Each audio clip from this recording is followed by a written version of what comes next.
నమస్తే నాగేశ్వర్ గారు. తెలుగు రాష్ట్రాల్లో ఆంధ్రప్రదేశ్ ముఖ్యమంత్రి చంద్రబాబు నాయుడు 75వ జన్మదిన వేడుకల్ని అంగరంగ వైభవంగా టీడీపీ శ్రేణులంతా జరుపుకున్న పరిస్థితి. సో చాలామంది అతిరథ మహారథులు, సెలబ్రిటీలు చంద్రబాబు నాయుడుకు శుభాకాంక్షలు తెలియజేశారు. ప్రధాని మోదీ ట్వీట్ చేశారు, నా మంచి మిత్రుడు చంద్రబాబు నాయుడుకు శుభాకాంక్షలు. భవిష్యత్తు రంగాలపై దృష్టి సారించి ఆంధ్రప్రదేశ్ అభివృద్ధి కోసం ఆయన చేస్తోన్న అలుపెరగని కృషి అభినందనీయం. ఆయన దీర్ఘాయుష్షు, ఆరోగ్యకరమైన జీవితం కోసం ప్రార్థిస్తున్నా అంటూ మోదీ ట్వీట్ చేస్తే, అమిత్ షా కూడా ట్వీట్ చేశారు, చంద్రబాబు అంకిత భావంతో చేస్తోన్న కృషి ఏపీ పురోగతిని కొత్త శిఖరాలకు తీసుకెడుతుంది. మీ ఆరోగ్యం, దీర్ఘాయుష్షు కోసం ప్రార్థిస్తున్నా అని చెప్పేసి. And deputy CM Pawan Kalyan tweet చేశారు, ఆర్థికంగా కుంగిపోయి అభివృద్ధి అగమ్య గోచరమై శాంతి భద్రతలు క్షీణించిపోయిన ఒక రాష్ట్ర ప్రగతికి పునర్జీవం పోయడం చంద్రబాబు వంటి దార్శనికులకే సాధ్యం. పాలనాధ్యక్షుడికి హృదయపూర్వక జన్మదిన శుభాకాంక్షలు. 4వ పర్యాయం సీఎంగా బాధ్యతలు నిర్వహిస్తోన్న మీ దూరదృష్టి, పనిలో నిరంతరం చూపే ఉత్సాహం అద్భుతం. భవిష్యత్తును ముందుగానే అంచనా వేసి తదనుగుణంగా వ్యవస్థలను నడిపించే విధానం స్ఫూర్తిదాయకం అంటూ పవన్ కళ్యాణ్ ట్వీట్ చేస్తే, వైసీపీ అధినేత మాజీ ముఖ్యమంత్రి జగన్మోహన్ రెడ్డి కూడా ట్వీట్ చేశారు, చంద్రబాబు ప్రశాంతమైన ఆరోగ్యకరమైన దీర్ఘాయుష్తో జీవించాలని కోరుకుంటున్నా అంటూ. అండ్ రేవంత్ రెడ్డి ట్వీట్ చేశారు, చంద్రబాబు నాయుడు ఏపీ రాష్ట్ర అభివృద్ధికి పాటుపడుతూ నిత్యం ప్రజాసేవలో నిమగ్నం అవ్వాలని, అందుకు భగవంతుడు ఆయనకు సంపూర్ణ ఆయురారోగ్యాలు ప్రసాదించాలంటూ జపాన్ పర్యటనలో ఉన్న రేవంత్ రెడ్డి కూడా ట్వీట్ చేశారు. అలాగే కేసీఆర్ కూడా నిరంతరం ప్రజాసేవకు అంకితమైన చంద్రబాబు నిండు నూరేళ్లు సుఖశాంతులతో వర్ధిల్లాలి అంటూ కేసీఆర్ ఒక ప్రకటనలో తెలియజేసిన పరిస్థితి. సో ప్రొఫెసర్ గారు, చంద్రబాబు నాయుడు జన్మదినం చాలా అంగరంగ వైభవంగా జరిగింది. గతంలో మీరు రేవంత్ రెడ్డి, తెలంగాణ ముఖ్యమంత్రి రేవంత్ రెడ్డి జన్మదినం సందర్భంగా ఆయన పొలిటికల్ సైకాలజీ మీద మాట్లాడారు. So Chandrababu Naidu political psychology ఏంటి సార్? చంద్రబాబు నాయుడు జన్మదినం సందర్భంగా రాజకీయాలకు అతీతంగా శుభాకాంక్షలు తెలపడం ఒక మంచి పరిణామం. ఎందుకంటే రాజకీయాల్లో శత్రువులు ఉండరు, ప్రత్యర్థులు మాత్రమే ఉంటారు. నా హైడ్రేషన్ కోసం I just trust one thing, ఫుల్గా వాటర్ ఉండే కంట్రీ లైట్ వల్ల పొలాచి కోకోనట్స్. సో ఇప్పుడే కంట్రీ లైట్ యాప్ డౌన్లోడ్ చేసుకొని ఆర్డర్ చేయండి.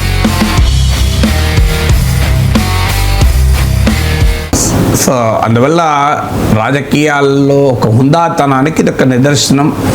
రాజకీయాల్లో ఇవాళ ఎండేంజర్డ్ స్పీసీస్ అంటే రోజు రోజుకు అంతరించిపోతున్న స్వభావము ఈ హుందాతనం. అందువల్ల ముందుగా దీని పట్ల మనం ఆనందాన్ని వ్యక్తం చేయాలి. సో మీరు అన్నట్లు పొలిటికల్ సైకాలజీ ఆఫ్ చంద్రబాబు అన్నప్పుడు మొదలు పొలిటికల్ సైకాలజీ ఏంటో కూడా చెప్పాలి. పొలిటికల్ సోషల్ సైకాలజీ విన్నాం, మార్కెటింగ్ సైకాలజీ, కన్జ్యూమర్ సైకాలజీ విన్నాం. కానీ ఈ పొలిటికల్ సైకాలజీ ఏంటి అంటే సైకలాజికల్ ఫ్యాక్టర్స్, పొలిటికల్ ప్రాసెసెస్, ఈ రెండింటి మధ్య జరిగే ఇంటర్ప్లే ఏ రకంగా ఒక వ్యక్తి ఆలోచన విధానాన్ని, ప్రవర్తనను, స్వభావాన్ని ప్రభావితం చేస్తూ ఉంటాయి. అంటే ఒక వ్యక్తికి ఉండే సైకలాజికల్ ఫ్యాక్టర్స్, పొలిటికల్ ప్రాసెసెస్ ఎలా ఇంటర్ప్లే అవుతాయన్న దాన్ని పొలిటికల్ సైకాలజీ అంటారు. It's an interdisciplinary subject. అందువల్ల it's more about politics and also about psychology.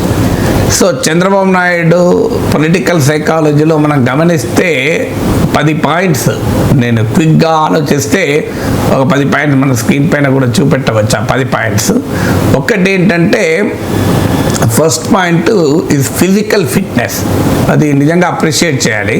Chandrababu Naidu పర్యటన తీరు చూసినా, సుదీర్ఘ ఉపన్యాసాల వ్యవహారం చూసినా, సుదీర్ఘ సమీక్షల స్వభావం చూసినా ఆశ్చర్యం వేస్తుంది మనకు. అంత ఫిజికల్ ఫిట్నెస్ ఉండడం మామూలు విషయం కాదు. అది కూడా 75వ ఏట. సో అందులో ఆయన దానికి కారణం ఏదేదో ఆయన సాధనతో వచ్చినటువంటి అంశం. ఎందుకంటే చాలా క్రమశిక్షణ, ఆహారంలో క్రమశిక్షణ. ఎందుకంటే నేను ఒకరోజు పద్మావతి గెస్ట్ హౌస్లో ఉన్నాను, ఎమ్మెల్సీగా ఉన్న రోజుల్లో. అదే సమయంలో చంద్రబాబు నాయుడు కూడా అదే గెస్ట్ హౌస్లో ఉన్నాడు.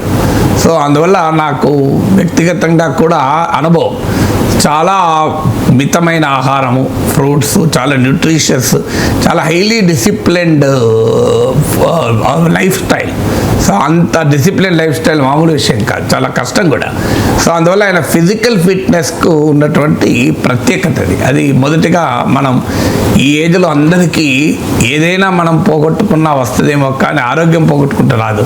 పదవులు పోగొట్టుకున్నా 10 ఏళ్ళకైనా వస్తుందేమో, ఆరోగ్య సంపద పోగొట్టుకున్నా మళ్ళీ సంపాదించుకోవచ్చేమో, ఒక క్యారెక్టర్ పోగొట్టుకుంటే మళ్ళీ రాదనుకోండి, అది వేరే విషయం. కానీ క్యారెక్టర్ మినహాయిస్తే మరీ ముఖ్యమైనది మనకు హెల్త్. ఏది పోగొట్టుకున్నా మళ్ళీ సంపాదించుకోవచ్చు, అవకాశాలు పోగొట్టుకున్నా మళ్ళీ వస్తాయి, మిత్రుల్ని పోగొట్టుకున్నా మళ్ళీ తెచ్చుకోవచ్చు. కానీ లైఫ్లో ఆరోగ్యం పోగొట్టుకుంటే అంత సులభం కాదు మళ్ళీ తెచ్చుకోవడం. అందువల్ల చంద్రబాబు నాయుడు నుంచి ప్రజలు నేర్చుకోవాల్సింది, మనం అందరము నేర్చుకోవాల్సింది ఇది ఫిజికల్ ఫిట్నెస్. అల్టిమేట్గా మనం ఆరోగ్యంగా ఉంటేనే ఏదైనా పని చేయగలం కదా. సో అందువల్ల చంద్రబాబు నాయుడు ముసలివాడు అంటూ ప్రత్యర్థులు మాట్లాడినప్పుడు కూడా నేను చాలా తీవ్రంగా స్పందించాను. ముసలితనం వయసుతో మాత్రమే రాదు, నీ మానసిక స్థితి నుంచి వస్తుంది, ఆరోగ్య స్థితి నుంచి వస్తుంది అని. అందువల్ల ఇవాళ కొత్త ట్రెండ్ ఏంటంటే యంగ్ ఓల్డ్ అంటున్నారు. 60 to 80 is called young old.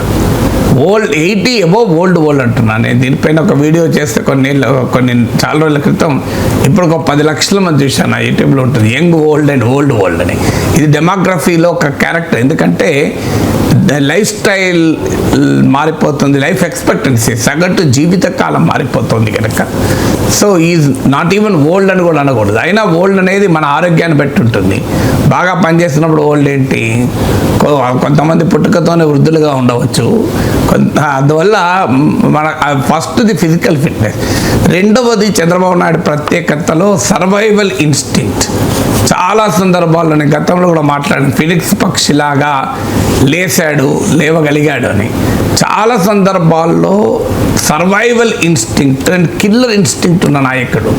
అంటే చాలా అయిపోయింది ఇక చంద్రబాబు నాయుడు రాజకీయ జీవితం, చంద్రబాబు నాయుడు ఇర్రెలెవెంట్ అనుకున్న సమయం నుంచి మళ్ళీ అద్భుతంగా లేవగలుగుతాడు. ఇప్పుడు రాజశేఖర రెడ్డి ఫినామినన్ తర్వాత జగన్మోహన్ రెడ్డి పట్ల సానుభూతి, తెలంగాణ ఉద్యమ ప్రభావము, 2004 నుంచి జగన్మోహన్ రెడ్డి పట్ల ఉన్న సానుభూతి వెలువ, 2012 ఉప ఎన్నికల్లో తెలుగుదేశం అడ్రస్ లేకుండా పోవడం, తెలంగాణలో కేసీఆర్ సృష్టిస్తున్న ఉప ఎన్నికల్లో నానా ఇబ్బందులు పడడం, తెలంగాణ ఉద్యమం ద్వారా అత్యధికంగా ఇబ్బంది పడ్డ తెలుగుదేశం పార్టీయే. 2 కళ్ళ సిద్ధాంతం అంటూ పెద్ద ఎత్తున అటాక్ గురైంది. అలాంటి పరిస్థితుల్లో 2014లో విభజిత రాష్ట్రములో మళ్ళీ అద్భుతంగా పైకి లేశాడు. తర్వాత 2019లో 23 సీట్లకు పరిమితమై జగన్మోహన్ రెడ్డి దాడి ఒకవైపు, మోడీతో చెదిన బంధము మరోవైపు, అసలు ఇక వయసు అయిపోతుంది, చంద్రబాబు నాయుడు, లోకేష్ సమర్థుడు కాదు, తెలుగుదేశం పనైపోయింది అంటున్న సమయంలో మళ్ళీ 2024లో తన అద్భుతమైన లీడర్షిప్ ఎబిలిటీస్ చూపెట్టి 164 సీట్లు కూటమికి తెచ్చి ఎవరు ఊహించని చారిత్రాత్మక విజయాన్ని సాధించగలిగారు. సో ఇది చంద్రబాబు నాయుడుకు ఉండేటువంటి సర్వైవల్ ఇన్స్టింక్ట్. ఇది సాధ్యం కావడానికి కారణం కిల్లర్ ఇన్స్టింక్ట్ అంటారు. నేను ఎట్టి పరిస్థితుల్లో దీన్ని సాధించాలనే స్వభావం. ఇది రెండవది. మూడవది ఆర్గనైజేషనల్ స్కిల్స్. దేశంలో చాలా రాజకీయ పార్టీలు ఉన్నాయి. ఇప్పుడు మన కొన్ని పార్టీల గురించి సందర్భం కాదు, ఎందుకంటే జన్మదినం సందర్భంగా మాట్లాడేటప్పుడు ఇతరులపైన మనం రాలేయకూడదు.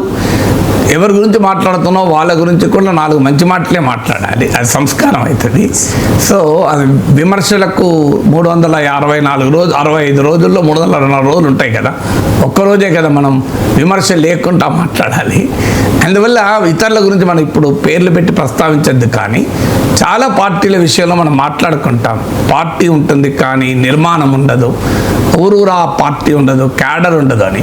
ఇవాళ తెలుగుదేశం పార్టీ ఇన్ని అవాంతరాల్ని, అబ్స్టాకిల్స్ను, రాజకీయ దాడిని, కష్టాలను ఎదుర్కొని మళ్ళీ నిలబడగలిగిందంటే తెలుగుదేశం కార్యకర్త. ఇది మనకు భారతీయ జనతా పార్టీలోనో కమ్యూనిస్ట్ పార్టీస్లోనో ఈ క్యారెక్టర్ ఉంటే ఆశ్చర్యమేమీ లేదు. ఎందుకంటే ఆ పార్టీల స్వభావం లాంటిది సైద్ధాంతిక నిబద్ధతతో, లక్ష్యంతో, ఆశయంతో రాజకీయాల్లో ఉంటారు కనుక ఆ ఆర్ఎస్ఎస్లోనో లేకుంటే కమ్యూనిస్ట్ పార్టీస్లోనో ఉంటే నథింగ్ సర్ప్రైజింగ్, వాటి స్వభావమే అది కనుక. కానీ తెలుగుదేశం పార్టీ లాంటి పార్టీలో ప్రతి గ్రామానికి వెళ్ళండి మీరు, తెలుగు గ్రామాలు. ఈవెన్ టుడే తెలంగాణలో రాజకీయ ప్రతికూల పరిస్థితుల్లో తెలుగుదేశం కనుమరుగు కావచ్చు, కానీ ఇప్పటికీ తెలుగుదేశం అభిమానించేటువంటి కార్యకర్తలు తెలంగాణ గ్రామాల్లో కూడా ఉంటారు. మీరు ఏ గ్రామానికైనా, ఏ వార్డుకైనా వెళ్ళండి, తెలుగుదేశం పార్టీని ప్రేమించి అభిమానించి ఆ పార్టీ జెండా పట్టుకొని ఉండేవాళ్ళు కనబడతారు. ఇది మామూలుగా సాధ్యం కాదు. ఎన్టీ రామారావు జనాకర్షణ శక్తి దీనికి ప్రాణం పోస్తే, ఊపిరి ఊదితే, చంద్రబాబు నాయుడు రాజకీయ నిర్మాణ దక్షత ఈ స్థాయికి తీసుకొచ్చింది. ఈవెన్ ఎన్టీ రామారావు ఉన్నప్పుడు కూడా వాస్తవంగా ఎన్టీ రామారావు ఆ లక్ష్మీ పార్వతి ఎపిసోడ్లో చంద్రబాబు నాయుడు నాయకత్వంలో పార్టీ ఒక రకమైన తిరుగుబాటుతో చంద్రబాబు నాయుడు ఎన్టీ రామారావు బతికుండగానే పార్టీని తన వైపు నిలబెట్టుకోగలిగాడంటే కారణం కూడా ఏంటంటే పార్టీ ఆర్గనైజేషన్కు చంద్రబాబు నాయుడుకు ఉన్నటువంటి ఆ ఆర్గానిక్ లింక్ ఎన్టీ రామారావు ఉన్న సమయంలో కూడా. ఇక తర్వాత క్రమంలో మనం ప్రత్యేకంగా చెప్పాల్సిన అవసరం లేదు.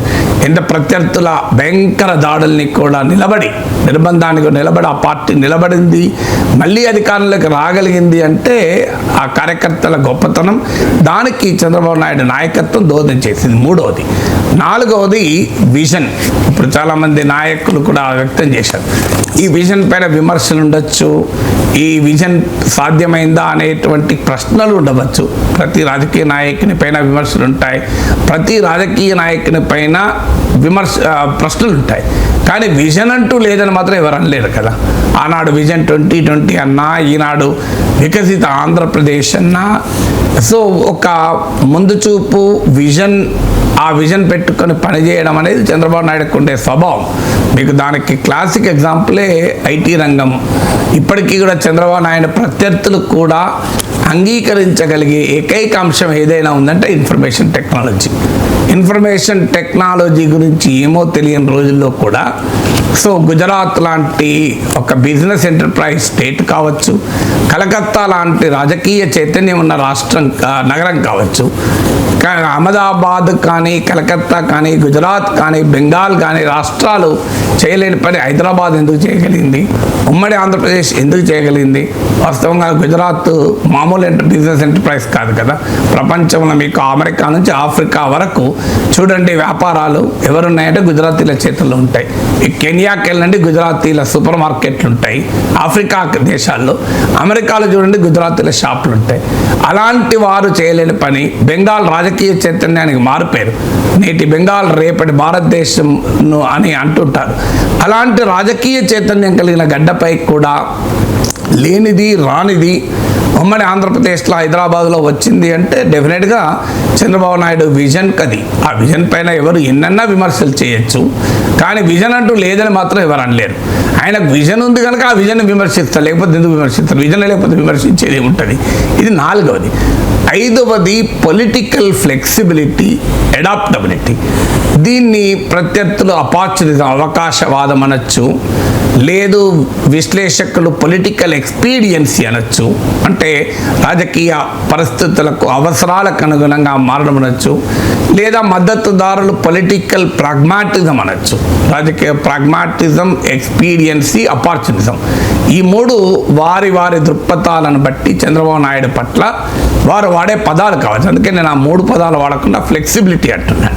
సో పొలిటికల్ ఫ్లెక్సిబిలిటీని ప్రదర్శించడం కూడా ఒక ప్రత్యేకత చంద్రబాబు నాయుడు. అదే ఆయన పైన అనేక విమర్శలకు కారణమైంది, అదే ఆయన విజయాలకు కూడా కారణమైంది. అంటే సందర్భం వచ్చినప్పుడు అధికారంలో ఉండడం అవసరం అనుకున్నప్పుడు అధికారంలో ఉండటానికి ఏ రకమైన మార్పు లోను కావాలో ఆ రకంగా మార్పు లోనవుతుంటారు, హెజిటేట్ చేయరు. బీజేపీతో విడిపోయినా, బీజేపీతో కలిసినా, కమ్యూనిస్టులతో విడిపోయినా, కమ్యూనిస్టులతో కలిసినా,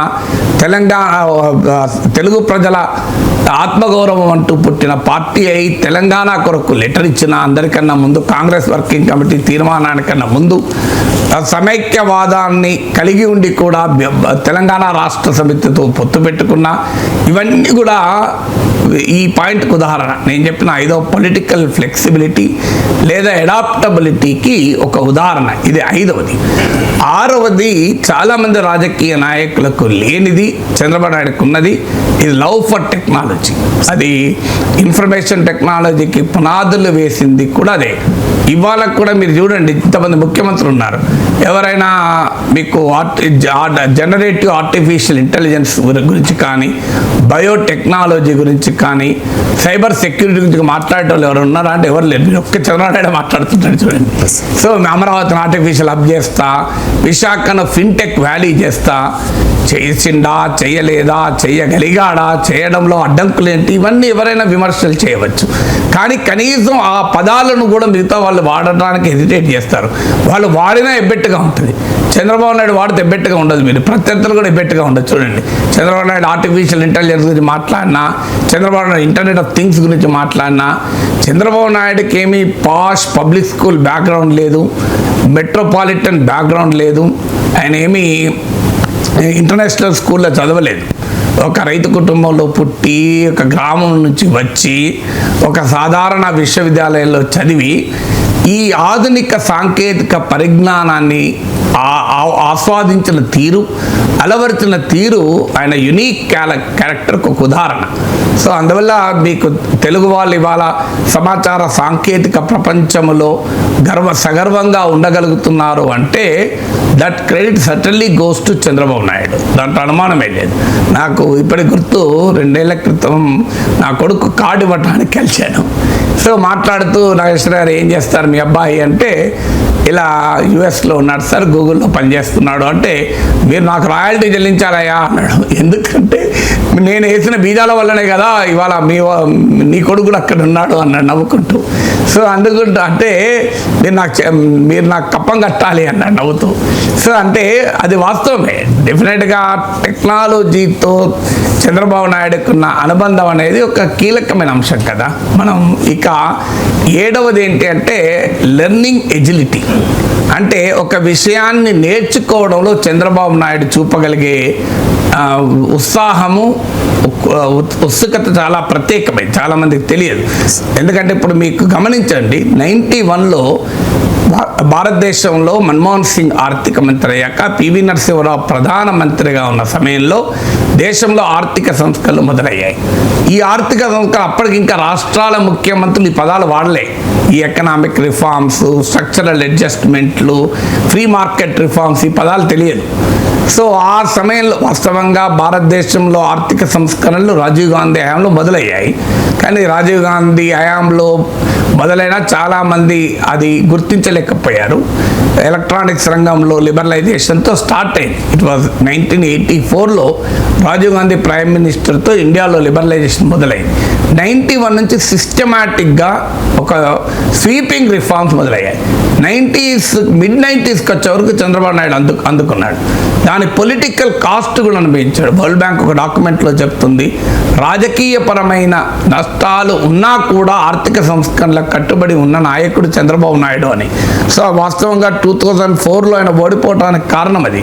అందుకని ఇంతకుముందు చెప్పాను పొలిటికల్ ఫ్లెక్సిబిలిటీ అని. మళ్ళీ వెంటనే ఆయన అసలు సంక్షేమ పథకాలకు వ్యతిరేకము, ఆ సంపద సృష్టి మాత్రమే జరగాలి, పర్కలేట్ అవుతుంది అదే ఆర్థిక సంస్కరణ అనే వ్యక్తి కాస్త 2004లో ఉచిత విద్యుత్తును వ్యతిరేకించిన వ్యక్తి కాస్త 2009కి వచ్చే వరకే ప్రతి ఒక్కరి అకౌంట్లో 2000 వేస్తానన్నాడు. కానీ అది నమ్మలే జనం. 2024 వరకు చంద్రబాబు నాయుడును సంక్షేమ పథకాలను నమ్మలే. కానీ ఈ కన్సిస్టెంట్గా 2009 ఎన్నికల్లో, 14 ఎన్నికల్లో, ఇలా ప్రతి ఎన్నికలో కూడా తన ఆర్థిక సంస్కరణవాదానికి భిన్నంగా సంక్షేమవాదాన్ని ఎప్పుడైతే వినిపించడం మొదలుపెట్టాడో ఒక పీరియడ్ ఆఫ్ టైం 2024కి వచ్చే వరకు జగన్మోహన్ రెడ్డి కన్నా ఎక్కువ సంక్షేమం ఇస్తాను సూపర్ 6 రూపంలో అంటే నమ్మారు ప్రజలు. అంటే కన్సిస్టెంట్గా ఒక పని చేస్తే ఈ can change his brand. And brand development, governance, reforms అన్న బ్రాండ్ నుంచి యాంటీ వెల్ఫేర్ స్కీమ్ అనే బ్రాండ్ నుంచి కూడా ఆయన బయటపడగలిగాడు 2024 ఎలక్షన్స్కు. అందువల్ల ఆ లెర్నింగ్ ఎజిలిటీ, నాకు ఇప్పటికి గుర్తు, ప్రతిపక్షంలో ఉన్నప్పుడు 70 మంది ఎమ్మెల్యేలు ఉండే, ఓ రోజు పిలిచారు, సార్ మా వాళ్లకు ఎలా మాట్లాడాలి, ఎలా విశ్లేషించాలి ఒక అంశాన్ని అనే దానిపైన, ఎలా అధ్యయనం చేయాలనే దానిపైన మా ఎమ్మెల్యేల క్లాస్ చెప్పండి అంటే నేను క్లాస్ చెప్పాను. ఆ క్లాసు 2 గంటలు మాట్లాడాను. 2 గంటలు మాట్లాడుతున్న సమయంలో చంద్రబాబు నాయుడు ప్రిసైడ్ చేశాడు. దానికి ఒక రాష్ట్ర మాజీ ముఖ్యమంత్రి, అప్పుడు ప్రధాన ప్రతిపక్ష నేత కూడా 2 అవర్స్ ప్రిసైడ్ చేసి ఎన్టీఆర్ ట్రస్ట్ భవన్లో మొత్తం స్పీచ్ అంతా విని నన్ను ముందు ఇంట్రడ్యూస్ చేశాడు. తర్వాత కంక్లూజన్లో కూడా నేను మాట్లాడిన నా పాయింట్స్ని కూడా మళ్ళీ చెప్పాడు. నాకు ఆశ్చర్యం వేసింది. ఆ పాయింట్ నోట్ చేసుకున్నాడు. సో ఎవరికి ఓపిక ఉంటుంది 2 గంటలు వినటానికి? అది కూడా ఒక మాజీ ముఖ్యమంత్రి, చరిత్ర అప్పటికే జాతీయ రాజకీయాల్లో ప్రవేశం ఉన్న నాయకుడు కదా ఆయన. నాలాంటి వాడు స్పీచ్ వినాల్సిన అవసరము, ఆవశ్యకత, ఆసక్తి అంత ఈజీ కాదు. ఆయన అలో అని చెప్పేసి ఎవరికొవరికి అప్పచెప్పి వెళ్ళిపోవచ్చు. ఎందుకంటే ఆయన కూర్చుంటాను నేను కూడా ఊహించలేదు వాస్తవంగా. పిలిచినప్పుడు చంద్రబాబు నాయుడు గారు పిలిచారు కానీ నేను కూడా ఊహించాలి ఆయన ఉంటాడు అని. సో కానీ ఉండి మొత్తం నో పాయింట్స్ రాసుకొని కంక్లూడ్ కూడా చేశాడు. మళ్ళీ విచిత్రం ఏంటంటే మళ్ళీ ఆ పాయింట్స్ నాగేశ్వర్ గారు చెప్పిన విషయాలు ఇవి అని. సో అప్పుడు నాకు అర్థమైంది, నేర్చుకోవడంలో కూడా ఆ లెర్నింగ్ ఎజిలిటీ అనేది చాలా కీలకమైన అంశం. 8వది సింగిల్ మైండెడ్ ఫోకస్. రాజకీయాల్లో మీరు ఎవరైనా గమనించండి, చంద్రబాబు నాయుడుకి ఈ క్యారెక్టర్ కాదు, చాలామంది రాజకీయాల్లో సక్సెస్ఫుల్ లీడర్స్ అందరికీ ఈ క్యారెక్టర్ ఉంటుంది. Single minded focus. తాను పాలిటిక్స్లో నిరంతర యాక్టివిటీతో పాటు అధికారం అనే యొక్క ఫోకస్, అధికారం కొరకు ఫోకస్ ఉన్న నేరమేం కాదు. రాజకీయాల్లో ఉండేవారు అధికారం కొరకే ఫోకస్ ఉండాలి. క్రికెట్ ఆడేవాడు గెలవాలనే ఫోకస్ ఉండాలి. వేరే సన్యాసం గురించి ఫోకస్ ఉంటే గెలిస్తే ఏంటి, గెలవకపోవడం ఏంటి, గెలుపు మిథ్య, ఓటమి మిథ్య అని అద్వైతం ఉంటే క్రికెట్ ఆడతాడు ఎవడన్నా. సో అందువల్ల బిజినెస్ చేసేవాడికి సంపాదించాలనే ఫోకస్ ఉండాలి. తప్పేం కాదు, ఇది నెగిటివ్గా చెప్పడం లేదండి. చంద్రబాబు నాయుడుకి ఏంటంటే అధికారం అనే ఫోకస్, సింగిల్ మైండెడ్ ఫోకస్. ఓడిపోయినా కూడా మళ్ళీ అధికారంలోకి రావడానికి అది కారణం. అది ఏమీ నెగిటివ్ కాదు, పాజిటివ్గానే పాయింట్ కూడా ఫోకస్. అందుకే నేను చెప్పింది, వ్యాపారం ఆడేవారికి లాభాలు సంపాదించే ఫోకస్ ఉన్న నేరం కాదు, క్రికెట్ ఆడేవాడికి గెలవాలన్న ఫోకస్ ఉన్నవారు. భౌతికత చదివిపోయి క్రికెట్ ఆడితే ఏముంది, ఆడేవాడిని నేను కాదు, బౌలింగ్ నేను కాదు, బ్యాటింగ్ నేను కాదు, ఫీల్డింగ్ నేను కాదు, ఇదంతా అనే అద్వైతం తత్విక చింతన శంకరాచార్యుని అద్వైతం చదివిపోతే వస్తుందా? అందువల్ల తప్పేమీ లేదు. కానీ ఆ అధికారం కొరకు ఉండే సింగిల్ మైండెడ్ ఫోకస్ అనేది 8th ఫ్యాక్టర్. 9th ఫ్యాక్టర్ ఏంటంటే ప్రతి మనిషిలోనూ అన్ని సమర్థతలు ఉండవు.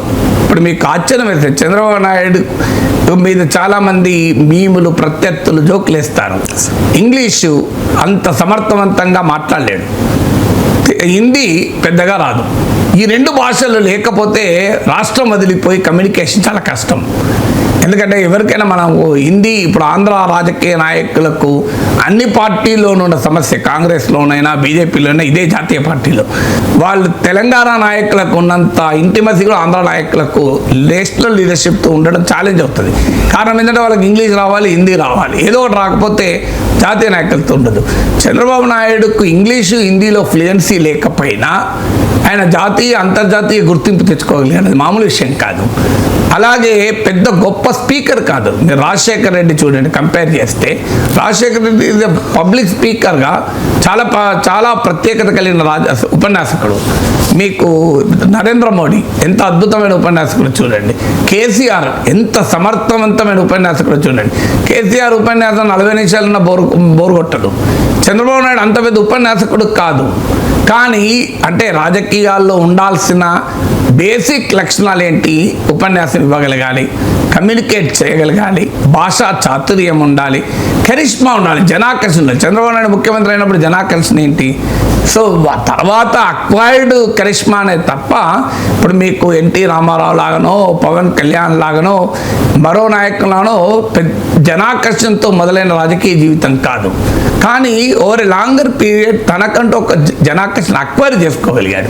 అంటే తనకు సామర్థ్యము అంతగా ప్రవేశం లేనివి కూడా తన రాజకీయ గ్రోత్లో అడ్డంకి కాకుండా సమర్థవంతంగా వాటిని అధిగమించగలిగాడు. 10వది మేనేజీరియల్ స్కిల్స్. ఇంత పెద్ద రాజకీయ పార్టీని మేనేజ్ చేయడం, విమర్శకులు చెప్తూ ఉంటారు చూడండి, వ్యవస్థల్ని మేనేజ్ చేస్తాడు అని.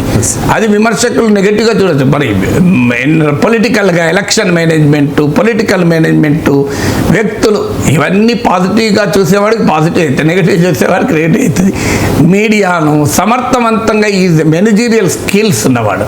సో అందువల్ల మీకు తెలుగుదేశం పార్టీ మహానాడులు చూస్తే అర్థమవుతుంది కదా.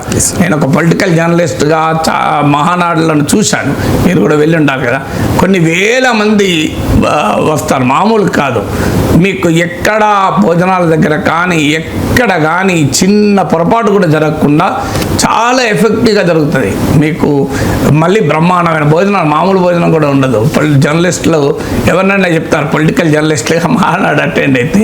సో అందువల్ల ఇది దట్ షోస్ ఇది మేనేజీరియల్ ఎబిలిటీ. అంటే మేనేజీరియల్ ఎబిలిటీ అంటే ఏంటి? గెట్ థింగ్స్ డన్, ఒక పనులు చేయించగలగాలి, చేయగలగాలి. సో ఈ 10 లక్షణాలు డెఫినెట్గా ఇది పొలిటికల్ సైకాలజీలో కీలకమైన అంశాలు. సో అందువల్ల ఇది చంద్రబాబు నాయుడు ఈ స్థాయిలో రాజకీయ సక్సెస్ కావటానికి, ఆయన విజయం సాధించడానికి ప్రత్యేకంగా దోహదం చేశాయి అనుకుంటాను.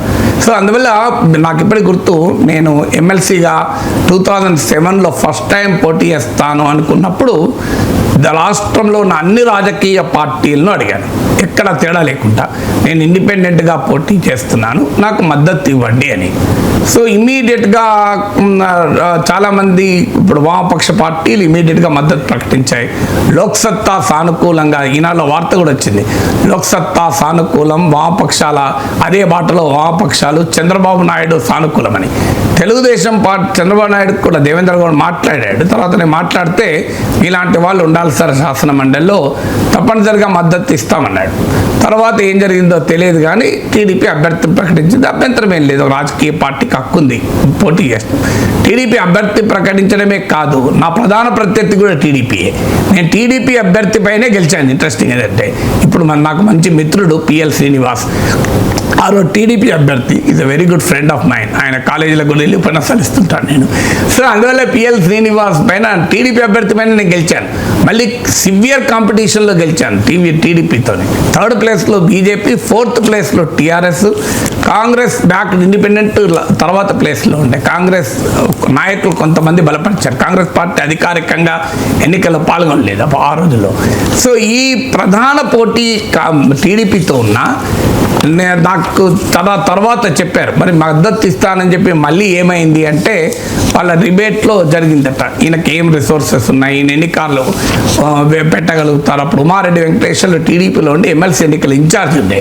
సో ఆయన రైజ్ చేశాడు, అందరూ నిజమే కదా, ఆయన మరి ఇంత పెద్ద కాన్స్టిట్యున్సీ, 40కి పైగా ఎమ్మెల్యే సీట్లున్న ప్రాంతం, 6 ఎంపీ సీట్లున్న ప్రాంతం, మన పార్టీ ఎంత సమర్థించిన క్యాండిడేట్ కూడా ఎక్కడ ఫైనాన్షియల్ కెపాసిటీ ఉండాలి కదా, ఆర్గనైజేషనల్ కెపాసిటీ ఉండాలి కదా. ఓకే పాపులరు, కానీ పాపులర్ టీవీలో ఉంటే వస్తాయా అని మళ్ళీ వాళ్ళు వెనక్కి తగ్గారు, గెలవనని పార్టీగా క్యాండిడేట్ పెట్టారు. ఇది జరిగి నేను గెలిచిన వితిన్ 24 అవర్స్ నాకు ఫోన్ చేశారు. సేవ చేసి నాగేశ్వర గారు కంగ్రాచులేషన్స్ అండి, మీరు చాలా అద్భుతమైన విజయం, మామూలు విజయం కాదు, మాలాంటి బలమైన పార్టీలకు కూడా ఓడించి గెలిచారు అని. అది సర్ప్రైజ్. నిన్నటిదాకా ప్రధాన ప్రత్యర్థి మళ్ళీ పడి ఇది ఒక ఇండికేషన్, అంటే పొలిటికల్ ఫ్లెక్సిబిలిటీ కూడా అదొక ఇండికేటర్ కదా. అందువల్ల మనము ఒక మనిషిగా మనం ఎలా ఉండాలి అంటే ఎదుటి మనుషుల నుంచి మనం ఎప్పుడు నిరంతరం నేర్చుకోవాలి. చాలామంది మనుషులలో నెగటివ్ మాత్రమే చూస్తుంటారు, నెగటివ్ మాత్రమే చూడకూడదు. నెగటివ్ అంశాలు వచ్చినప్పుడు మాట్లాడాలి, ప్రశ్నించాలి, విమర్శించాలి. కానీ పాజిటివ్ అంశాలు నేర్చుకోగలిగేది ప్రతి సక్సెస్ఫుల్ పర్సన్లో ఉంటాయి. సో చంద్రబాబు నాయుడులో కూడా let us on this happy occasion ఆయన 75వ జన్మదిన శుభాకాంక్షలు చెప్తూ ఆయన నుంచి ఆయన ప్రత్యేకతగా చెప్పగలిగే 10 అంశాలు చెప్పడానికి కారణం అది. అమెరికన్ వైస్ ప్రెసిడెంట్ అలాగే ఆంధ్ర అల్లుడు జేడి వాన్స్ ఇవాళ ప్రధాని మోదీతో భేటీ కానున్నారు. ప్రొఫెసర్ గారు, భారత్ అమెరికా సంబంధాల్లో చర్చించాల్సిన అంశాలేంటి వీరిద్దరి భేటీలో? అంటే మొదటి సమస్య ఇప్పుడు మనకు డిసెంబర్లోగా ట్రేడ్ డీల్, వాణిజ్య ఒప్పందం కుదుర్చుకోవాలి అనేది లక్ష్యంగా పెట్టుకున్నారు. సో ఈ వాణిజ్య ఒప్పందము మనమే కాదు, 75 దేశాలు, ట్రంప్ చెప్తున్నది అంటే 75 కంట్రీస్ ట్రేడ్ డీల్కి ముందుకు వచ్చాయి. అని ఒక చైనా మినహా అన్నాడు. ఇప్పుడు ఈ మధ్య చైనా కూడా వచ్చేసిందని చెప్పేశాడు. సో ఇలా ప్రపంచంలో చాలా దేశాలు ట్రంప్ చెప్తున్నట్టు 75 దేశాలు వచ్చాయా, చైనా వచ్చిందా లేదా, చైనా అయితే కన్ఫర్మ్ చేయలేక అని ట్రంప్ అంటున్నాడు. బట్ డెఫినెట్గా మెనీ కంట్రీస్ ఏదో ఒక వాణిజ్య ఒప్పందం కుదుర్చుకొని ఈ టారిఫ్ల దెబ్బ నుంచి బయటపడాలి అని ఒక ప్రయత్నం అయితే చేస్తున్నారు. సో దీనికి మన prime minister Narendra Modi America పర్యటించినప్పుడు బేసిక్ డిస్కషన్స్ ట్రంప్తో జరిగాయి. అందుకే జాయింట్ స్టేట్మెంట్లోనే చెప్పారు అది. ఆ తర్వాత అమెరికన్ కామర్స్ సెక్రటరీ ఇండియాలో పర్యటించారు. భారత వాణిజ్య మంత్రి పీయూష్ గోయల్ అమెరికాలో పర్యటించారు. టెక్నికల్ డిస్కషన్స్ జరుగుతున్నాయి. అందువల్ల ఈ ట్రేడ్ డీల్ జరిగే చర్చలకు పొలిటికల్ పుష్ ఇవ్వడం కూడా కీలకం. ఎందుకంటే అమెరికా వైస్ ప్రెసిడెంట్తో జరిగే చర్చల్లో ఒక ముఖ్యమైన అంశం ఇప్పటి వరకు ఈ వాణిజ్య ఒప్పంద చర్చల పురోగతి ఎలా ఉంది, సో ఎక్కడి దాకా పోతుంది. ఎందుకంటే ఇండియన్ ఎకానమీకి దెబ్బ రాకుండా అమెరికా కన్సర్న్స్ని అడ్రస్ ఎలా చేయడం అనేది ఒక పెద్ద ఛాలెంజింగ్ వ్యవహారం. సో అందువల్ల దాంట్లో గివ్ అండ్ టేక్ ఉంటుందా, ఇచ్చిపుచ్చుకునే ధోరణి ఉంటుందా, లేదా మన ఇండియన్ ఇంట్రెస్ట్లను సరెండర్ కమ్మని ట్రంప్ ప్రెషరైజ్ చేస్తాడా, సో ఏ రకంగా ఉంటుందని. సో అందువల్ల ఈ టారిఫ్ల ఇంపాక్ట్ ఎలా బయటపడాలి ఈలోగా. ఎందుకంటే డిసెంబర్లోగా వాణిజ్య ఒప్పందం కుదుర్చుకుంటామని చెప్పినాక కూడా భారతదేశంపై కూడా సుంకాలు ఏమీ ఆపలే. ఇప్పుడు 90 డేస్ పాజ్ విధించారు. 90 డేస్ తర్వాత ఏమవుతుందో ఎవరికీ తెలియదు. అందువల్ల ఇది ఒక ఫస్ట్ ఫ్యాక్టర్గా ఉంటుంది సహజంగానే. రెండవది ఏంటంటే వీసాస్. ఇందులో కూడా మొదటి నుంచి ఉన్నటువంటి ఇష్యూ H1B వీసాలు, గ్రీన్ కార్డ్ హోల్డర్లు. ఈవెన్ జేడీ వ్యాన్సే స్టేట్మెంట్ ఇచ్చాడు, గ్రీన్ కార్డుపై ఉన్నంత మాత్రాన స్టెబిలిటీ ఉన్నట్టు కాదు అని. నా హైడ్రేషన్ కోసం I just trust one thing, ఫుల్గా వాటర్ ఉండే కంట్రీ డిలైట్ వల్ల కొలాచి కోకోనట్స్. సో ఇప్పుడే కంట్రీ డిలైట్ యాప్ డౌన్లోడ్ చేసుకొని ఆర్డర్ చేయండి.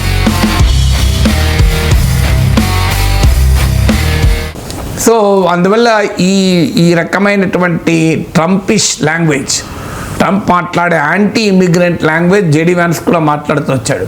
బీయింగ్ మన ఆంధ్ర అల్లుడు ఇంట్రొడక్షన్లో చెప్పుకున్నా, ఆయన అమెరికా ఉపాధ్యక్షుడిగానే వైట్ అమెరికన్ ఉండే రేసిస్ట్ క్యారెక్టర్ జేడీ వ్యాన్స్ స్టేట్మెంట్లో కూడా మనకు కనబడుతుంది. అందులో ఏమీ తేడా ఏం లేదు ట్రంప్కి నాకు. సో అందువల్ల ఈ మే లవ్ ఉషా వ్యాన్స్ బట్ ఈ will not love Indians and immigrants కదా. సో అందువల్ల మనము చాలా క్లారిటీతో ఉండాలి.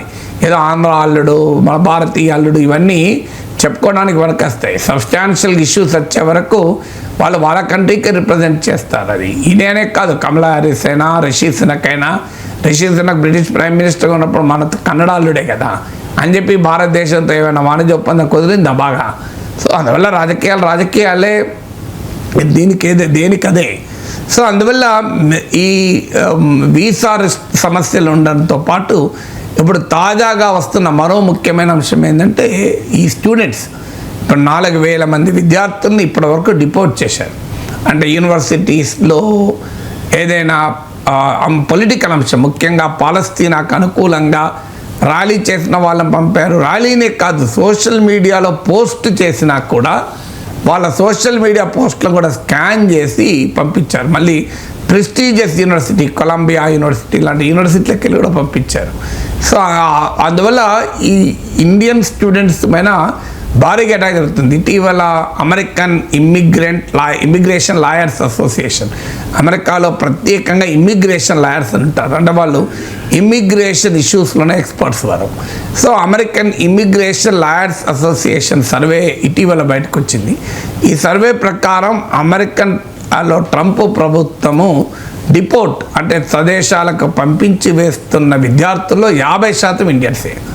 సో 50% ఇండియన్స్ అనే మామూలు నెంబర్ కాదు అది.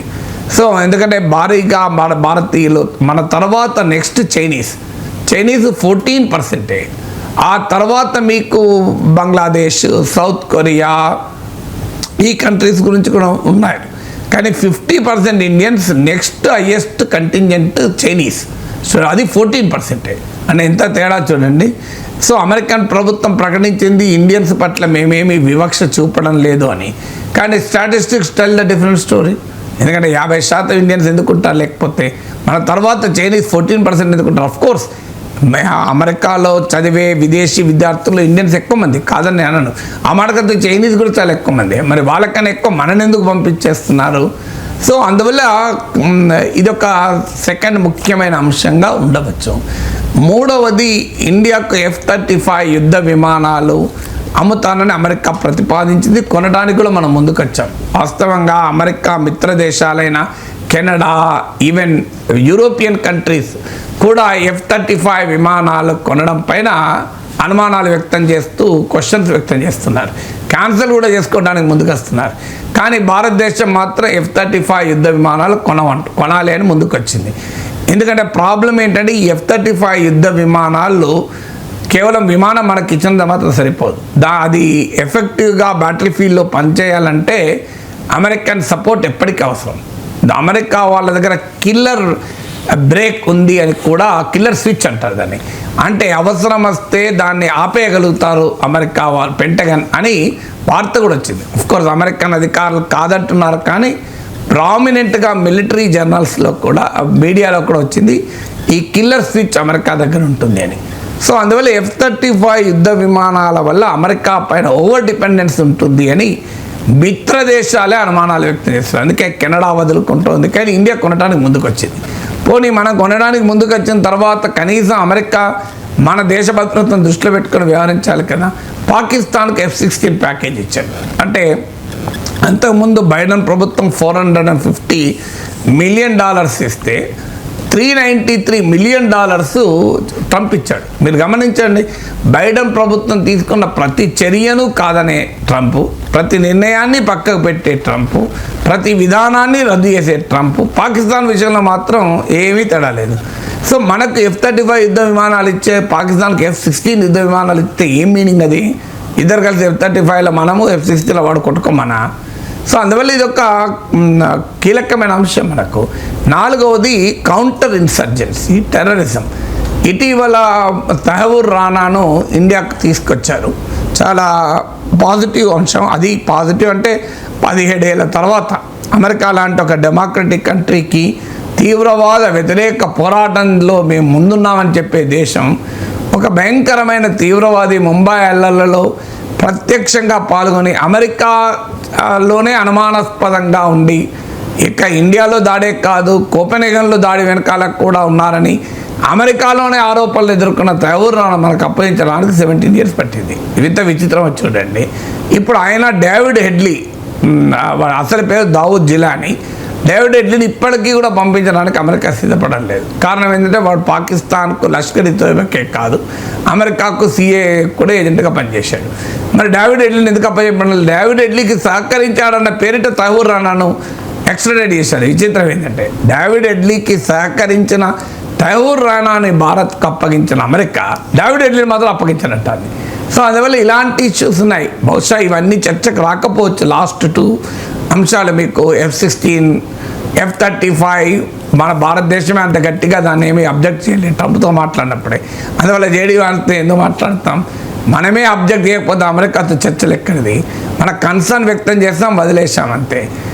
అందువల్ల డేవిడ్ హెడ్లీ విషయంలో కూడా ఎలా దాన్ని రైజ్ చేస్తారో డౌటే.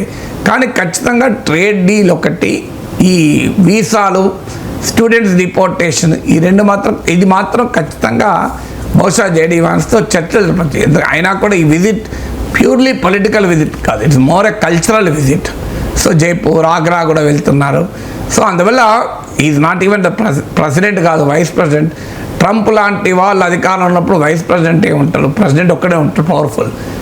అంటే అథారిటేరియన్ లీడర్స్, మోస్ట్ పవర్ఫుల్ నాయకులు ఉన్నప్పుడు నెంబర్ 2కు పెద్ద విలువేం ఉండదు. నెంబర్ 2 నిర్ణయాలు నరేంద్ర మోడీతో కాక ఎవరితో మాట్లాడినా ఏం ప్రయోజనం ఉంటుంది? ఈవెన్ అమిత్ షాతో మాట్లాడినా బియాండ్ పాయింట్ ఏమి ఉండదు.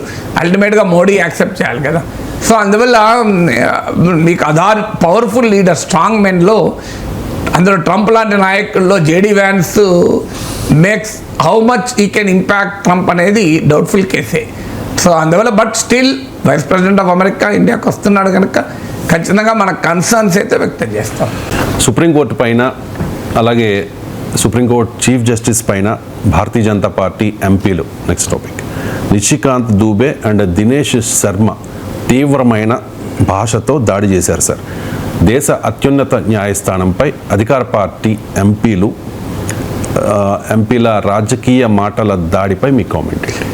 తప్పనిసరిగా చాలా అభ్యంతరకరం. అందులో నిషికాంత్ దుబే 4 టైం ఎంపీ, బీజేపీలో సీనియర్ ఎంపీ. నా గుర్తు అవిశ్వాస తీర్మానం పెట్టినప్పుడు భారతీయ జనతా పార్టీ తరఫున కూడా మాట్లాడినట్టున్నాడు. Parliamentary standing committee on information టెక్నాలజీకి ఈజ్ చైర్పర్సన్, ఏదో బీజేపీలో అనామక ఎంపీ కాదు. సో ఇతను మాట్లాడిన తీరు ఎంత స్థాయిలో మాట్లాడాడు అంటే, ఈ దేశంలో జరుగుతున్న అంతర్యుద్ధాలన్నింటికీ చీఫ్ జస్టిసే కారణము అని మాట్లాడాడు. మామూలు విషయం కాదు, అంతర్యుద్ధాలకు కారణమైన వ్యక్తిని అరెస్ట్ చేస్తారు కదా. Unlawful activities prevention act UAPA చట్టం కింద సుప్రీంకోర్టు చీఫ్ జస్టిస్ నేరస్తుడు, ఆయన అరెస్ట్ చేయమని చెప్పడం ఇది మామూలు విషయం కాదు కదా. మరి మోడీ ప్రభుత్వం ఎందుకు ఊరుకుంటోంది? దేశంలో అంతర్యుద్ధాలు సృష్టిస్తున్న వ్యక్తిని పైన మరి చర్య తీసుకోవాలి కదా అని ఏమంటారు? అసలు అంతర్యుద్ధం దేశంలో జరుగుతుందా? వాట్ ఈజ్ ఈ స్పీకింగ్? భారతదేశంలో సివిల్ వార్ నడుస్తుంది. సివిల్ వార్ అంటే ఏం మామూలు పదం అది? సో ఇండియాలో సివిల్ వార్ జరుగుతుంటే మోడీ ప్రభుత్వం ప్రేక్షక పాత్ర వహిస్తుందా అంటే నరేంద్ర మోడీ అంత అసమర్థుడు నిషికాంత్ దుబే చెప్పదలుచుకున్నాడా? ఎందుకంటే ఇంటర్నల్ సెక్యూరిటీ, అంతర్గత భద్రత అనేది ఉమ్మడి జాబితాలో అంశం కదా. కేంద్ర ప్రభుత్వ బాధ్యత కూడా ఉంటుంది కదా. దేశంలో అంతర్యుద్ధం జరిగితే రాష్ట్ర ప్రభుత్వాల ల్యాండ్ ఆర్డర్ ప్రాబ్లం కాదది, ఇట్స్ ఏ సీరియస్ ప్రాబ్లం కదా, కేంద్ర ప్రభుత్వ ప్రాబ్లం కదా. అంటే నరేంద్ర మోడీ ప్రభుత్వం భారతదేశంలో అంతర్యుద్ధాలు జరుగుతుంటే కారణం ఎవరైనా కానీ ఆ అంతర్యుద్ధాలను ఆపలేక నివారించలేని అసమర్థుడా? దీనికి ఆన్సర్ చెప్పాలి కదా. ఇంకోటి, సుప్రీంకోర్టు చీఫ్ జస్టిస్, సుప్రీంకోర్టు తీర్పులపైన మీకు భిన్నాభిప్రాయాలు ఉండొచ్చు. ఎందుకంటే ఆయన కోపం వల్ల ఏంటంటే బీజేపీ నాయకులకు వక్ఫ్ చట్టంలో 2 వివాదాస్పద అంశాలను సుప్రీంకోర్టు ఆపింది.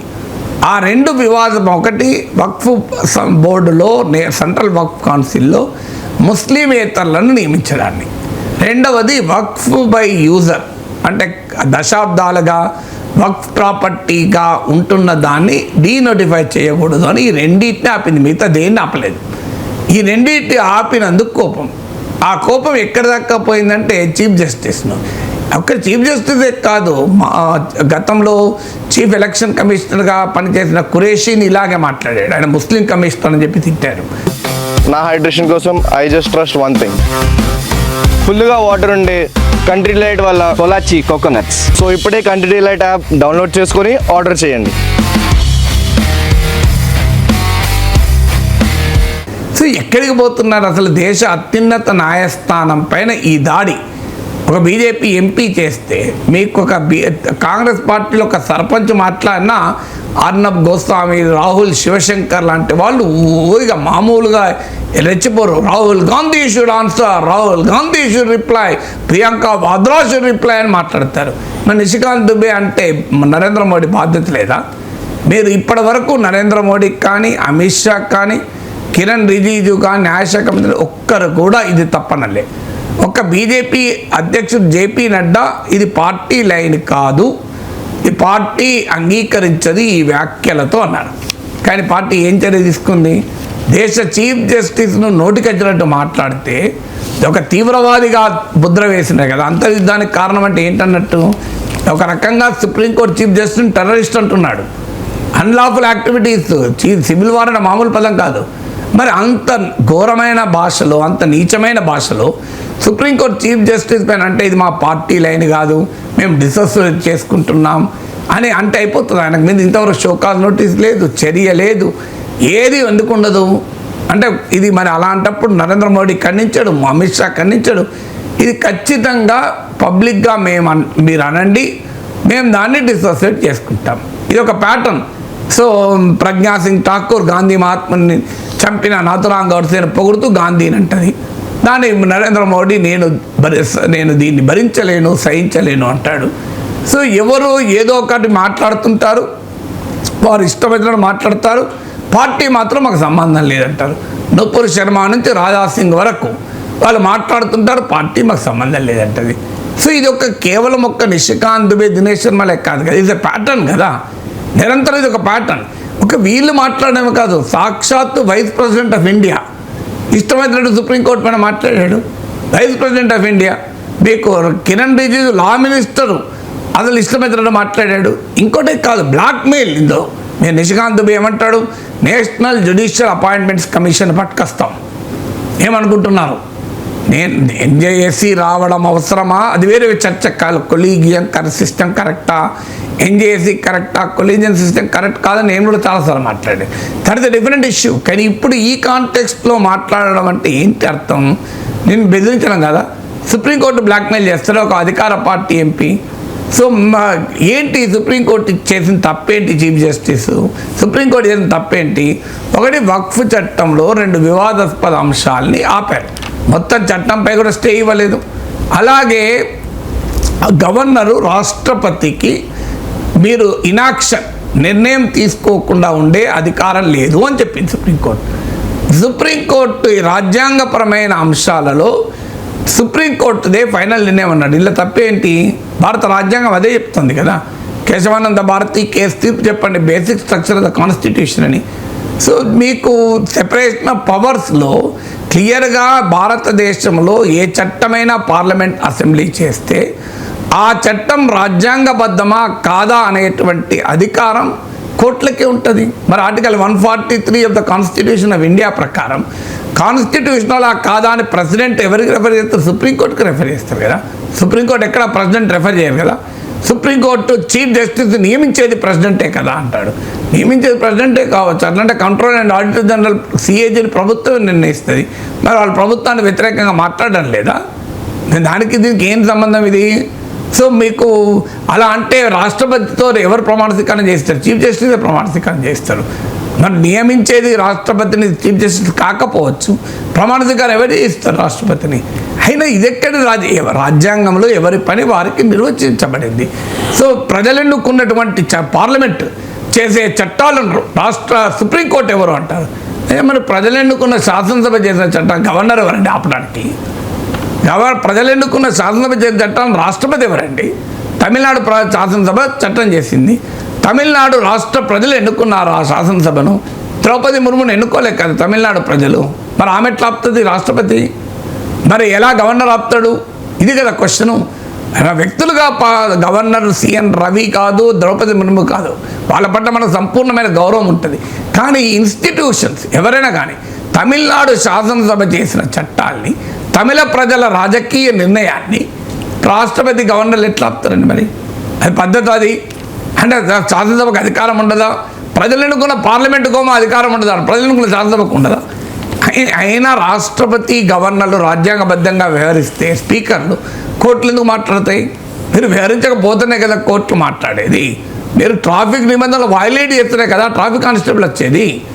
ముఖ్యమంత్రి ట్రాఫిక్ నిబంధనలు వైలేట్ చేసినా ట్రాఫిక్ కానిస్టేబుల్కి ఆపే హక్కు ఉంటుందా ఉండదా? మీరు చెప్పండి.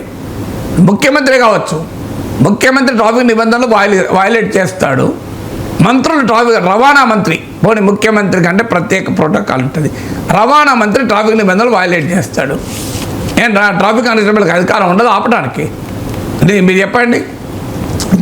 పోనీయండి, commissioner of traffic police traffic నిబంధనలు వైలేట్ చేస్తాడు. ఫీల్డ్ మీద ఉన్న ట్రాఫిక్ కానిస్టేబుల్ అధికారం ఉండదు. నేనే నియమించిన నువ్వు వెళ్ళు అనొచ్చా? నా ఇష్టమైనట్టు పోతా అనొచ్చా? సో నువ్వే నియమించిన ట్రాఫిక్ కానిస్టేబులే. పోలీస్ కమిషనర్ ఆఫ్ ట్రాఫికే నియమిస్తారు ట్రాఫిక్ కానిస్టేబుల్. కానీ ట్రాఫిక్ కానిస్టేబుల్ నియమించినా కూడా ట్రాఫిక్ నిబంధనలు వైలేట్ చేస్తే ఆపుతాడు. అధికారం ఉంటుంది కదా. నేనే నియమించిన కదా అంటే నడుతుందా? నువ్వు నియమించితే నీకు ఉండదా హక్కు? సో అందువల్ల ఇదేం రాజకీయం నాకు అర్థం కాదు. చీఫ్ జస్టిస్ పైన, సుప్రీంకోర్టు పైన ఈ రకమైన వ్యాఖ్యలు చేస్తే భారతదేశంలో ఎమర్జెన్సీ మైండ్ సెట్ కన్నా తీవ్రమైంది. ఇంతకన్నా ప్రజాస్వామ్యానికి దుర్దినం లేదు. ఎవరన్నా అధికారంలో ఉండనియండి. బీజేపీ మాకు సంబంధం లేదు, ఆయన వ్యక్తిగత వ్యాఖ్యలు అంటే వ్యక్తిగత వ్యాఖ్యలు ఎట్లా చేస్తారండి పార్లమెంట్ సభ్యులు? ఇష్టమైనట్టు చేస్తారా వ్యక్తిగత వ్యాఖ్యలు? సో రాజాసింగ్ని ఎందుకు సస్పెండ్ చేసినాం? మరి వ్యక్తిగత వ్యాఖ్యలు చేస్తే సస్పెండ్ చేశారు కదా. నుపుర్ శర్మని ఎందుకు వ్యాఖ్యలు చేశారు? ఎందుకు? సౌదీ షేక్లు, ఖతార్ రాజులు, జోర్డాన్ కింగులు వ్యతిరేకిస్తే దోహా రాజులు, నుపుర్ శర్మను మీ పార్టీ జాతీయ అధికారులను సస్పెండ్ చేశారే. అండ్ ఆఖరికి ఇతర గల్ఫ్ దేశాల్లో ఉన్న పాశ్చాత్య ప్రభువులు వ్యతిరేకిస్తున్నావు, సస్పెండ్ చేస్తావు. మరి ఇక్కడ చీఫ్ జస్టిస్ని విమర్శించిన వ్యక్తి పైన ఏ చర్య ఎందుకు తీసుకోవు? అందువల్ల ఇది ఖచ్చితంగా అభ్యంతరకరం. అయితే కంటెంప్ట్ ఆఫ్ కోర్ట్, సుప్రీంకోర్టు కూడా సుయోమోటోగా కేసు రిజిస్టర్ చేయాలి. సివిల్ వార్ అన్న పదం వాడతారండి. విచిత్రం ఏంటంటే దేశంలో అంతర్యుద్ధాలు సృష్టిస్తున్నాడు chief justice. Chief justice terrorist అంటే ఇక దేశంలో కోర్టుల పట్ల ప్రజలకు ఏం గౌరవం ఉంటుంది? కోర్టుల పట్ల ప్రజల గౌరవం పోయిన రోజు ఈ దేశ ప్రజాస్వామ్యం మంటగలవదా? చాలా మందిలో చూస్తూ ఉంటాం సార్, వాళ్ళ వయసు పెరుగుతూ ఉంటుంది కానీ మనసు మాత్రం యూత్లోనే ఉండిపోతుంది. ఒక ప్రధాన పత్రికలో వచ్చిన ఇంట్రెస్టింగ్ కథనం sir, youth uncles young aunties ఈ ధోరణి పెరుగుతోంది అని చెప్పేసి. సో పెరుగుతోన్న ఆయుర్దాయంతో నడి వయసు భావన ఆలస్యం. ఒకప్పుడు 20 ఏళ్లలోపే పెళ్ళిళ్ళు జరిగేవి. 40 years ఆ ఏజ్ వచ్చేసరికి మిడిల్ ఏజ్ అంటే మధ్య వయసు భావన ఉండేది. కానీ ఇప్పుడు జీవితం మొదలయ్యేదే 4-10లకు అంటోన్న నేటి తరం 50 సంవత్సరాలు వచ్చిన అందం ఫిట్నెస్ పై తరగని శ్రద్ధ. అంటే స్వతంత్రం వచ్చే నాటికి మన అంటే సగటు జీవితకాలం 32 ఏళ్ళట సార్. 2021 నాటికి 67.2 ఏళ్ళు, 2050 నాటికి 76 ఏళ్ళు ఉంటుందట. అంటే ముందు ముందు ఈ సగటు జీవితకాలం పెరుగుతుంది. ఈ youth uncles and young aunties ఈ ధోరణి మీద మీ కామెంట్స్? వాస్తవమే. ఎందుకంటే డెమోగ్రఫిక్ ట్రాన్సిషన్లో ఏమవుతుందంటే లైఫ్ ఎక్స్పెక్టెన్సీ పెరుగుతోంది. ఇప్పుడు మీకు 60 ఏళ్ళకి రిటైర్ అవుతున్నారంటే వెంకయ్య నాయుడు గారు అంటుంటారు ఎప్పటికీ, not retired but not tired అని. సో టైర్డ్ ఎక్కడ? ఇప్పుడు నేను కూడా రిటైర్ అయ్యాను, నాకు కూడా 60 ఏళ్ళు. నేను 16-17 గంటలు పనిచేస్తాను రోజు. అది కూడా 365 రోజులు పనిచేస్తాను. No Sundays, no holidays, summer holidays లేదు, పండుగలకు హాలిడేస్ లేదు. సో నా దగ్గర పనిచేసే వాళ్ళు కూడా అన్ని మతాల వాళ్ళు ఉన్నారు. సో అందువల్ల ఏ మతం పండుగకు వాళ్ళు సెలవు తీసుకుంటారు. సో నా పని నాకు నడుస్తూనే ఉంటుంది. సో అందువల్ల నా పని ఎక్కడ ఆగదు, every day and any day. So how does it possible? నేను ఐఎమ్ నాట్ టైర్డ్ కదా. ఉదయం 7 గంటలకు బయలుదేరి వచ్చి మాట్లాడుతున్నా, మళ్ళీ రాత్రి 11-12 దాకా కూడా యాక్టివ్గానే ఉంటాము. సో ఎందుకు ఏజ్ మన మానసిక స్థితి ఒకటే కాకుండా లైఫ్ ఎక్స్పెక్టెన్సీ పెరుగుతున్న క్రమంలో ఫిజికల్ ఫిట్నెస్ మీద ఇంట్రెస్ట్ పెరుగుతుంది. మీకు ఫుడ్ న్యూట్రిషియస్ వాల్యూ పెరిగింది. మీకు రీసెర్చ్, పరిశోధన, science, health science, medical science develop అయింది. ఇవన్నీ కూడా మీకు మనుషుల్లో ఒకవైపు జంక్ ఫుడ్ లాంటివి అయినా కూడా స్టిల్ ఒకప్పుడు జిమ్లు ఇన్ని ఉండేనా మనకు. సో ఎన్ని జిమ్లు ఉన్నారు ఇప్పుడు. ఒకప్పుడు యోగా మాస్టర్ అనేది ఒక ప్రొఫెషన్గా ఉండేనా. ఇవాళ చూడండి యోగా మాస్టర్ ప్రొఫెషన్. నేను రోజు నెలకు ఐ గివ్ సాలరీ అండ్ నా యోగా మాస్టర్ వచ్చి రోజు 1 గంట సేపు నాకు యోగా చేయించిపోతాడు. సో ఇలా నేను ఇప్పటికీ మధ్యలో ఒక 1-2 years గ్యాప్ వచ్చింది, కానీ దాదాపు అంతకుముందు 4-5 ఏళ్ళు చేశాను. ఇప్పుడు మళ్ళీ మొదలుపెట్టాను.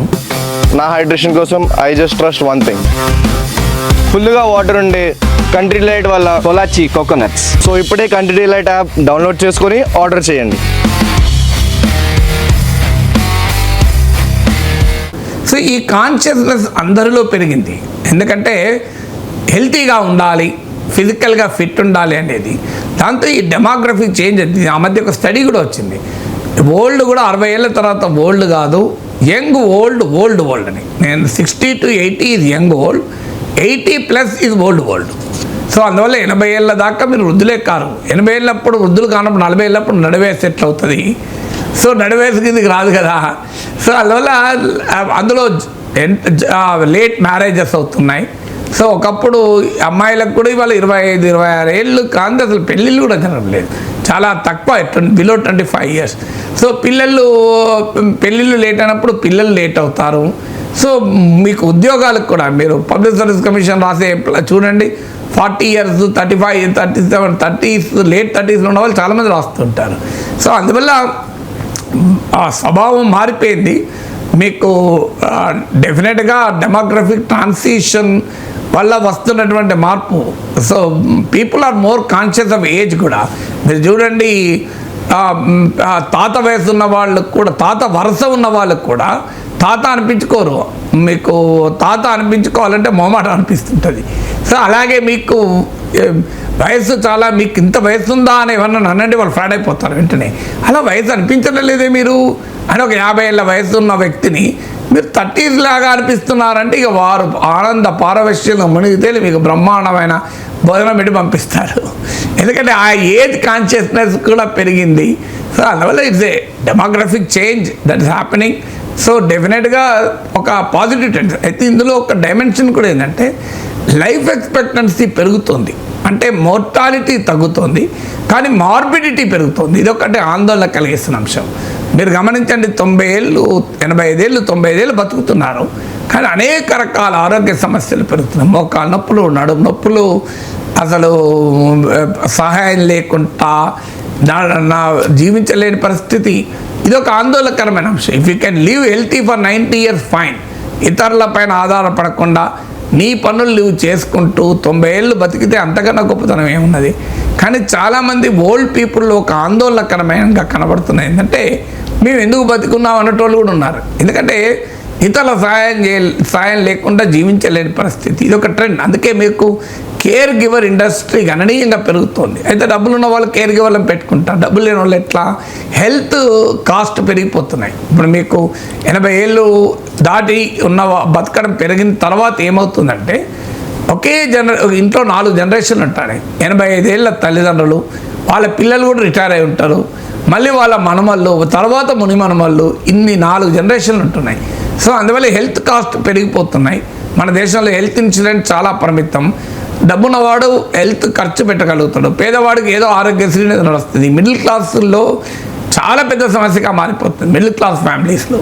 సో అందువల్ల డెమోగ్రఫీలో పాజిటివ్ అంశం ఉన్న ఈ మార్బిడిటీ, అంటే అనారోగ్యం లేని జీవితాలు ఉంటే అంతకన్నా అదృష్టమే ఉండదు. అందువల్ల వృద్ధాప్యము వాయిదా పడుతుంది, అనారోగ్యం మాత్రం వాయిదా పడలేదు. చాలామంది అనారోగ్యం వచ్చేస్తుంది. ఈవెన్ మీకు 30sలో డయాబెటిక్ బ్లడ్ ప్రెషర్లు వస్తున్నాయి, 40sలోనే మీకు back pain is widely predominant. ఇప్పుడు మీరు చూడండి, నాన్ కమ్యూనికేబుల్ డిసీజెస్ విపరీతంగా పెరుగుతున్నాయి. Blood pressure, diabetic, back pain ఇలాంటివి చాలా ఎక్కువగా పెరుగుతున్నాయి. కారణం ఏంటంటే మన లైఫ్ స్టైల్ మారిపోతుంది. కూర్చున్న చోటే గంటల తరబడి కూర్చొని పని చేస్తున్నాం. సో అందువల్ల ఇట్స్ గుడ్ థింగ్ డెమోగ్రఫీ మార్పు. సో ఛాలెంజెస్ కూడా అందులో అసోసియేట్ అయి ఉన్నాయి. Thank you so much sir.